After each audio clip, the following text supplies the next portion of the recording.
Welcome to Top to Bottom Male Romance Podcast, where we celebrate all things male romance. I'm Jessica. And I'm Markie. And this is our January bottom episode where we're going to talk about our books of the month. But first... So I wanted to jump in before we talk about our cool bottoms that we had for this month to fangirl about being able to share my love for Dany and Dany with everybody. If you guys didn't get a chance to read the blog post that I posted 2 weeks prior, I wrote a long love letter about the Italian artists Dany and Dany and how I've been in love with their vampire art and their male romance since like early 2000s. And they ended up commenting on the podcast, and I squealed like an idiot. It was good times. Yeah, I was sitting at my desk at work, and I get notifications every time we get comments and stuff. And so I see Dany and Dany has posted on Top to Bottom Podcast, and I almost squealed at my desk. I was like, I can't participate right now, but that's amazing. So it was that was super awesome. I had a fangirl moment also. It was pretty great. Yeah.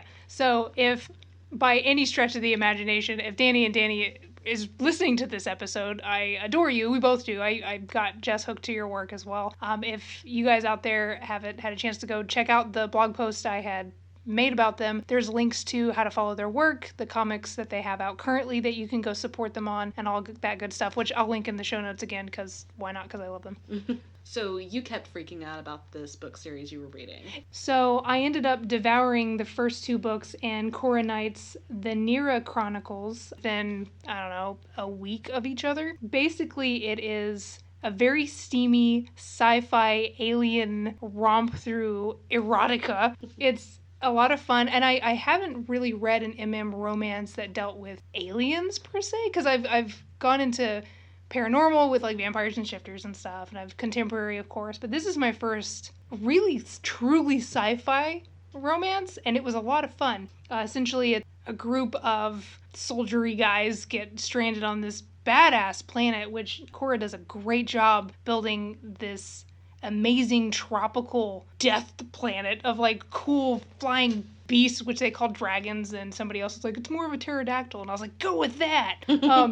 But it's, these big badass creatures take down their ship, and then they crash land, and these big cool hot as fuck purple dudes show up, and it's fun. And of course the entire planet is dominated by male species. There's no female, so then of course that goes into how the sexuality works. It's really fantastic. The first book is kind of a novella. It's only like 120 pages, and it kind of starts how the series will go. Like, it's the first team to crash land, and then what happens with them. And then the second book is the second team coming in to save the first team because they see their distress beacon. And that one's a lot longer. It's like 600 something pages, but it was fun, man. I really didn't know how she was going to be able to make some things work, and she did a great job. Like, I'm fully invested now. Like, I want to know what happens. Things are going down. Like, I need to know about all this stuff. I won't spoil it because that'd be rude, but it's really good. If you guys, I don't know, man, I think even if you're not a really big sci-fi person, it's still a lot of fun. I think you have to be able to be forgiving with, weird alien shit, because if if you're not cool with letting your imagination kind of take you to places, you probably would be like, meh. Like, if you're purely a contemporary person, maybe not so much, but I would say anybody who's big into, like, high fantasy or shifter stuff would probably dig it, but I don't know. Yeah, well, I know that this whole month I've been trying to plow through as many of the Temptation books as I could get through, so I could hopefully try to catch up so we could talk about True. And so I'm like digging through all of that, and every spare second I have trying to get through that, and I have like 3 other books that are on my plate that I really want to finish really quickly. And you keep texting me with, this alien book is amazing, you have to read this. And I'm like, okay, tell me in like 2 months or 5 when I have a clear docket. It's just, you were pretty intense. Yeah, I'm sorry. And like, I finished it at work, and of course, it leaves off on like, not a cliffhanger per se, but there's still a lot of things that need to be wrapped up. So I got done with it, and I just like sat there. I'm like, well, now what the fuck am I supposed to do? Like, I went and like found her Facebook and subscribed and was like scrolling rapidly for any like, when's the 3rd book coming out? But I think the second one had just launched, so I'm like, damn it. So she's got a new stalker, and it's me. That's not creepy. Yeah. Hey, Cora, if you're listening, because I'm going to tag you in this, I'm sure. So I think that's a pretty good segue into talking about our bottoms, because I tried so hard. I tried. to use your awful joke. I love it. I tried really hard because I love them. I really must kind of get through them. I'm about halfway through the 3rd book. I'm a little more than halfway through the third book, and I absolutely adore Tate and Logan.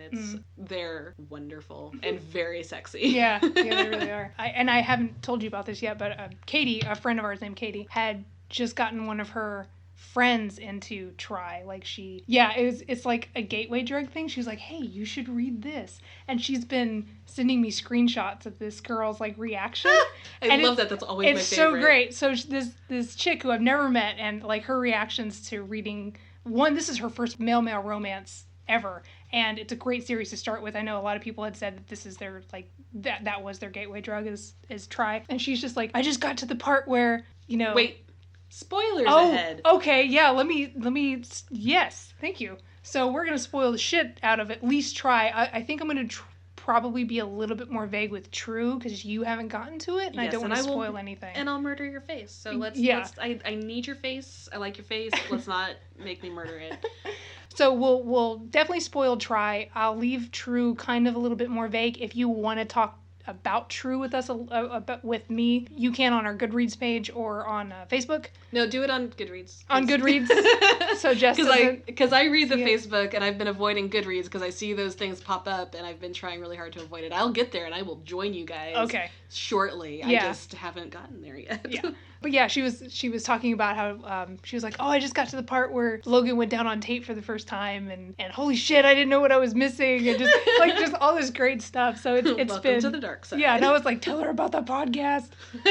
So shameless plug. Oh yeah, totally. First and foremost, it was actually really awesome that we got a chance to talk to Ella before I had read her at all. She's so sweet and wonderful. If y'all haven't listened to our interview with her from our top episode for this month, really go back and listen to it because she's just so freaking awesome. But she was so sweet. And so I didn't necessarily expect the dirty shit that came out of this woman's brain. The level of debauch. Oh my God. It's... what is the word she uses so often that is like perfect? That look in Logan's eyes, depraved. Yeah. This shit's so depraved. I would have never expected that much coming from her, and I love that. Yeah. I love that so much. But yeah, super, super sexy. If you haven't read these books and you like super sexy times, they are around every corner. Mm-hmm. And we had talked about a little bit before we started recording about how I think this is the first book that we'd both read it delves more into seeing more of their downtime as well as sex, like seeing the characters just enjoying their lives together. Which I love, because I read a lot of intense stuff. You read a lot of intense stuff, and there's always something happening. There's always plot going on, but in a lot of other books, there's no downtime. Like, you never get to see, like, the happy moment in the kitchen while they're eating breakfast together and stuff like that. And you get that kind of stuff in the Temptation series, and I absolutely adore that. All the characters are super fun. Mm-hmm. In fact, actually, I like the side characters so much that when I'm actually, in the second book, they do a game night, and there's all these characters that show up that were from her previous series, Exquisite. Right. Which, it's a male-female romance. They're all three, they're male-female romance. And I've definitely been going down this rabbit hole pretty hardcore and haven't had much time for male-female, but I liked those characters so much that I really want to go back and read the Exquisite series. Is that, I know you've been, like, super hardcore just male for a really long time. Yeah. So, what would make you go back and read more male-female? We honestly, probably having those tie-ins to series that I'm already invested in, like going back and reading the Exquisite stuff probably wouldn't, I probably would enjoy that because I already love Cole and Rachel and stuff like that. So I would probably read their love story because I already love them, so I want to know what happens. And, I mean, we were going to bring up, Jax has a book that's coming out, too, that ties into her universe. That one's bisexual, not just strictly male, but the one that's coming out, The Dark of Night, Ashwood Red 1, which I think launches the same day we're doing this episode, that one's male-female, but that also is important to the plot of the series as a whole. So I'm like, well, I don't read a lot of male-female, but I gotta know what's going on. But also it's Jax Lane, and we'll read all of her stuff because she's great. But yeah, so that was really interesting, is wanting to pull me into another series was super fun.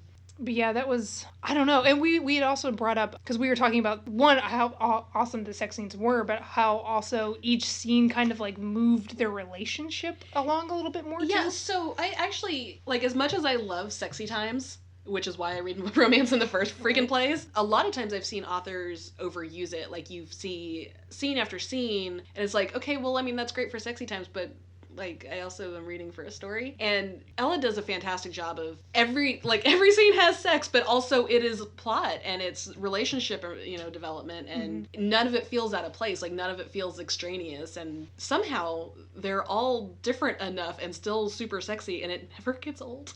Right, yeah. Because and we had talked too about, it's 6 books long of a series that essentially is just, it's very contemporary. It's about 2 people in the relationship and their lives and growing together as a couple. And you'd think after the first 3 books or something, you'd be like, what else could possibly freaking happen? But I can tell you personally, throughout the entire series, they're still interesting. The sex scenes are still, amazing, and each one is different and sexy and great. It just never gets to the point where I'm like, oh, well, whatever. I'm still invested after all this time. It's not just because I love them. There's still cool shit happening. So, I don't know. I love the series if that hasn't been established. Yeah, I've been enjoying it quite a bit. And like I said, I'm a little more than halfway through the 3rd book. I completely intend on finishing them up. Do you want to share your emotional turmoil of the second half of the series without spoiling it for me? Well, okay. So...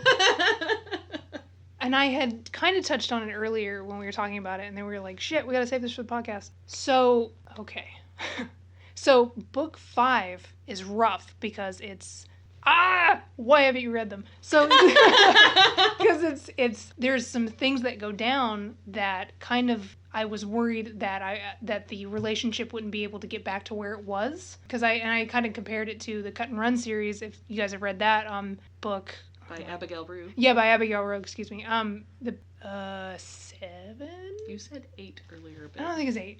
No, it's not 8. It's 7. Because it's the touch and go one, the one that's just rough as hell to read. Basically, Ty and Zane's relationship, falls to shit, and then it comes back together, but it's still on rocky ground. And that's what I was freaking out with Logan and Tate. Some stuff goes down, and I'm like, oh my god, I just don't believe you, because I think they're so happy and sweet right now that nothing could ever break that. So I don't ruin my imagination. I was listening to it in audio, and I remember I pulled up to work, and some things had gone down, and it was now I have to go to work not knowing what the hell's gonna happen, not knowing how this gets better again, and how do the pieces fit back together, and things like that. So that book was rough, and then, book 6 kind of ties up a lot of loose ends and nails a lot of things down into place, and of course it's just tear-jerking, sweet, and wonderful. And I had posted on Facebook the beginning of the book as a dedication from Tate to Logan. I opened it at work, read that, closed it. Was like, no,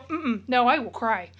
So... Yeah, the book 3, I don't know really how spoilery we should get with anything besides the first book, but anybody who's read these will know what happens in book 3 that will make you freaking cry. That whole, I'll just say the hospital scene. Mm-hmm. I was a leaky mess. It was really touching, and I just needed to hug everybody. Yeah. And tell everybody I knew that I loved them. Exactly. Text to everyone. Also, I need to update my emergency contacts. Yes. That feels very important now. So I think it's pretty safe to say we loved those books. Yeah. A lot. Yeah. Good stuff. One of those ones I think that'll just, when people are like, oh, hey, I'm just now getting into MM romance, I'm just be like, this. Just, this one here, no questions. Just read this, no more. That's it. That's all you get. This is your homework. Read this first. So this is a bit of a short episode this month. We really didn't have a whole lot of excess stuff to talk about beyond our bottom picks. Mm-hmm. So sorry, but we're more bite-sized this way. We did have a winner for our signed paperback copy of True. Mm-hmm. That is Anne Marie. We have sent you an email, so look out for that, and we'll get you that soon. And Markie, I have kept her from trying to track you down and kill you so she can take that. So. I guess it's fine. You can enjoy it. I'm happy for you. I'm just gonna go cry in a corner. She'll be fine, really. She'll be okay. No, it'll be okay. I'll be fine. And thank you for supporting us. Yes. And tell your friends. Yeah, that's what I have noted. It's I don't hate you. I only hate you a little bit. I love you. Tell your friends. It's the notes I have. So I guess that kind of wraps us up for our bottom episode for January. Mm-hmm. Join us next week. We're going to be having a fantastic interview with K.A. American. Yes, I'm very excited about that. They were a lot of fun. So, and we will announce our top picks then and other stuff going on. Until then. Yep, have a good one.